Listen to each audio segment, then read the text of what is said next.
So you see that Subaru Outback behind me? It threw a P0400 code, which on my generic code reader said EGR malfunction. When I got into troubleshooting and digging into it, I had found that one of the hoses was not even connected, but one of the plastic nipples that the hose was connected to had broken off, and it was connected to this. I believe that is the EGR Solenoid, or EGR valve solenoid. There's the part number right there. But I'm going to guess it shouldn't be like that, so we're going to go replace it. Hopefully this won't take too long, because I've actually already had the part. I've already had everything disassembled as I was troubleshooting.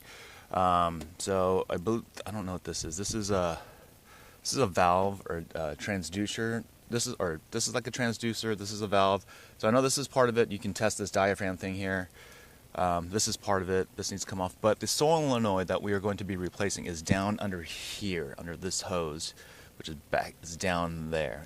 Which is where that brownish, reddish clip is plugging into. So that's what we're going to take off. I think it's easier if you just get some stuff out of the way. So, but this is what I found when I was troubleshooting.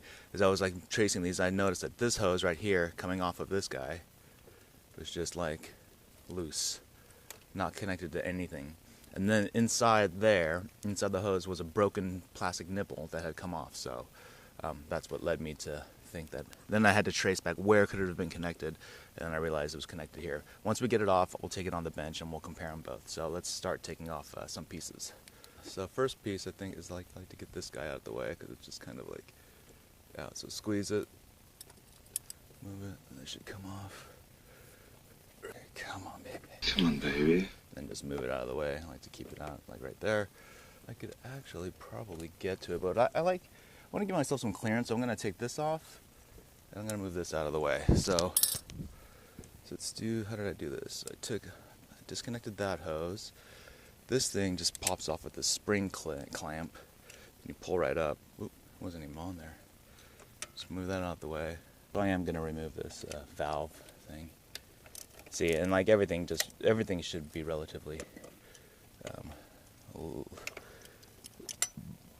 loose already. Not loose, but you know, they're not totally seized up on me, because I was already in here earlier this week. So I was in here, and then I was in here, I took it apart, and I couldn't find the part anywhere. I couldn't find the solenoid anywhere. Like everywhere was going to be like 3 to 4 days. So everybody had to order it, special order it. So I ordered it on Amazon just by plugging in the part number, and there was no picture. So I also ordered it from Subaru. Okay, there's one nut off, always one at a time. Oh boy. Okay. I think I would have had to take this off anyway. You have to take this off anyway, because one of the hoses on the solenoid I'm just worried. I don't want to get this nut off. I don't want to. There we go. Got the second nut off. Second nut off. But this hose actually has a bracket that mounts up on here, so it's probably a good idea. And this guy just slides right off. There's a gasket right here. Okay, save that. So here's what I mean when I say you can test the diaphragm. Get the end of the hose that is connected to the top here, so you can push down this diaphragm like that.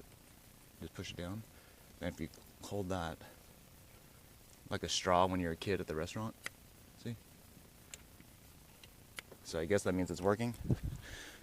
Now I have a little more clearance to get in here, and I can, okay, bolt out. That's what that.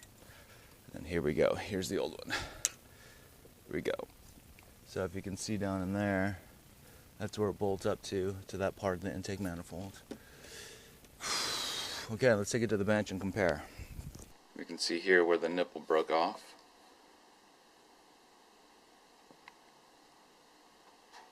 And we're going to put it in. Okay, and we're back, and we're going to put this guy back on and fire up the car. Let's put our gasket back on. I believe it goes that way. Okay. This part goes here. I did it yet. Or plugged in the.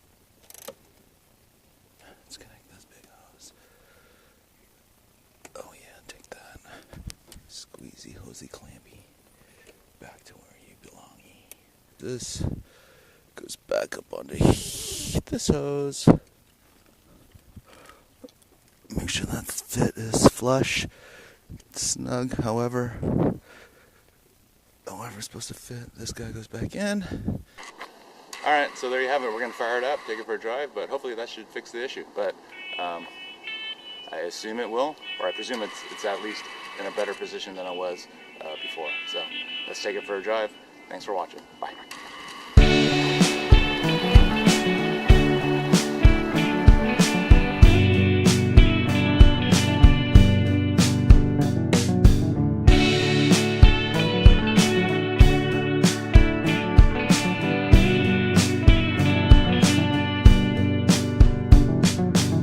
Cool, I love when I have to shoot things twice again because I don't turn on the mic.